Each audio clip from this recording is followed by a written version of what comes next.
Maintenant, nous allons parler de vos compétences.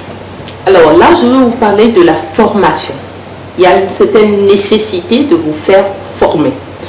Pourquoi? Parce que vous êtes un entrepreneur. Et en tant qu'entrepreneur, il y a des domaines de votre entreprise que vous devez maîtriser. Donc faites le point sur vos compétences. Je ne vous dis pas d'être au four et au moulin, non. Mais faites le point sur les compétences que vous avez besoin d'acquérir. Si vous avez besoin d'acquérir des compétences en matière de gestion de personnel, en matière de motivation de personnel, en matière de vente, de gestion de la clientèle, de marketing digital, etc. Voilà, en matière de gestion de la caisse, etc. Donc, faites le point sur ces compétences-là.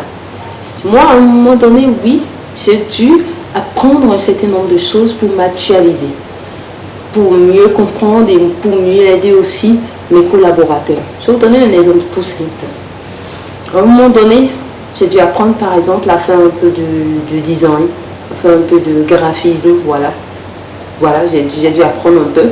Il y a quelques logiciels qu'on m'a montré, j'ai dû apprendre un peu. Pourquoi? Parce qu'il y a des choses que j'explique à mes collaborateurs qui ne peuvent pas comprendre forcément si je ne leur montre pas. Vous voyez, donc j'ai dû apprendre un peu ça. Alors, j'ai dû apprendre aussi à gérer mon personnel. C'est vrai que je m'en occupais, mais j'ai dû apprendre à mieux les gérer, à mieux les motiver. Et je vous assure, il n'y a pas de honte à ça. Il n'y a pas de honte à apprendre à mieux manager son entreprise. Et je suis aujourd'hui tout en apprentissage pour mieux gérer notre business. Parce qu'il n'y a que comme ça qu'on réussit en matière de business. Voilà. Alors, comment on apprend? Comment moi j'apprends? Je vais vous dire comment j'apprends. À travers les livres. C'est pour ça que j'achète beaucoup de livres de business. Et à travers aussi les séminaires, les formations, à travers aussi les plateformes sur Internet. Vous pouvez acheter des formations en ligne. Pour ne pas aller, vous n'avez pas forcément besoin de vous asseoir dans un séminaire, non. Vous pouvez acheter des formations en ligne et suivre. Vous pouvez, oui, suivre des séminaires, ça c'est une option. Vous pouvez, voilà, vous n'avez pas besoin de retourner en classe pour ça, non. Donc, achetez des livres, suivez des formations, achetez des formations, allez au séminaire, aux conférences, etc. Mais faites tout pour pouvoir actualiser vos compétences. On ne finit jamais d'apprendre. Et surtout en matière de business, on continue d'apprendre au fur et à mesure.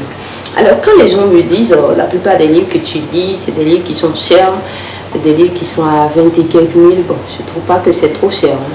Des formations qu'on peut trouver peut-être à 100 000, plus que ça, etc. Moi, je ne trouve pas forcément que c'est trop cher. Tout dépend de qui parle. Alors, moi, je dis souvent ceci aux gens. Vous avez conduit une fois une moto? Oui. Vous conduisez une voiture? Oui. D'accord.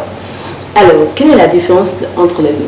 Moi, j'ai conduit les deux en fait. Et je peux vous dire que là où on dépense 1 litre pour une moto, on dépense tout au moins 5 litres pour une voiture. Mais ce n'est pas le même résultat. À moto, on n'est pas si tant que ça en sécurité.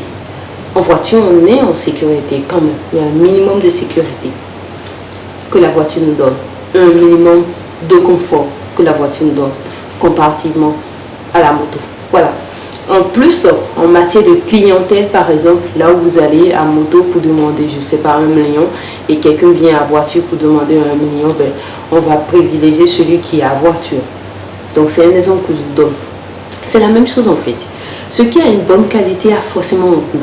Donc, s'il y a une formation que vous devez acheter et suivre, s'il y a un livre que vous devez acheter, si le livre après a des enseignements, a une bonne qualité, il y a des informations que vous avez dedans, ça va opérer dans votre vie, ça va faire quelque chose, ça va vous apporter une valeur ajoutée, le coût ça compte pas. Le coût ça compte pas parce que ce que ça va vous apporter, c'est énorme. Voilà. Donc c'est ce que moi je dis souvent aux gens, c'est cette comparaison que moi je fais, et puis bon, acheter une formation ou acheter un livre, ça ne me gêne pas en fait. Voilà, merci à vous d'avoir suivi cette vidéo. Que la grâce de Dieu soit sur vous et continuez à me suivre parce que Be Step by Step, c'est pas encore fini. Au revoir.